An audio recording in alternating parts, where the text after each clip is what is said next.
এয়া কিছুদিন আগৰ দৃশ্য। চিয়াং নদীৰ সাগৰ সদৃশ ঢৌৱে আতংকিত কৰি তুলিছিল জোনাইবাসীক। চীনত ভূমিস্খলনৰ ফলত আবদ্ধ হৈ পৰা পানীয়ে চিয়াং নদীৰ জলপৃষ্ঠ বৃদ্ধি কৰাত ক্ষতিগ্ৰস্ত হৈছিল জোনাইৰ বহুকেইখন গাঁও। কিন্তু চিয়াং এতিয়া তৰাং। এই দৃশ্য বুধবাৰৰ। হুৰহুৰাই পানী কমি তলি দেখা হৈছে চিয়াঙৰ। দৈনিক ৪-৫ ফুটকৈ জলপৃষ্ঠ হ্ৰাস পাইছে চিয়াঙৰ। কালিলৈকেতো পানী গৈ আছিলে, কিন্তু হঠাতে বন্ধ হৈ পেলাই আজি মেইন নদীত ৪-৫ ফুট আৰু এইবিলাকতো মানে টোটেলি নাইকিয়া হৈ শুকাই গৈছে।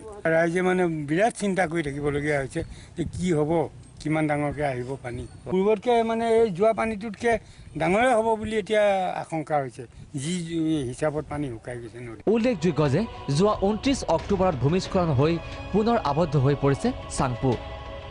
চাংপু নদীত হোৱা ভূমিস্খলনৰ ফলত পানী আবদ্ধ হৈ পৰাত ইতিমধ্যে ৰেড এলাৰ্ট জাৰি কৰিছে অৰুণাচল চৰকাৰে। পানী আবদ্ধ হৈ পৰাৰ বাবে হ্ৰাস পাইছে চিয়াঙৰ জলপৃষ্ঠ। অৱশ্যে এতিয়াও শংকিত নৈপৰীয়া ৰাইজ। কিয়নো চীনৰ চাংপু নদীত আবদ্ধ হোৱা পানী যদি বাগৰি আহে তেন্তে পুনৰ ভয়াৱহ পৰিস্থিতিৰ উদ্ভৱ হ'ব পাৰে।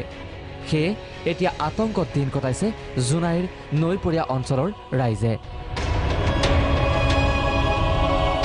জোনাইৰ পৰা প্ৰাণজিৎ দলে, প্ৰাগ নিউজ।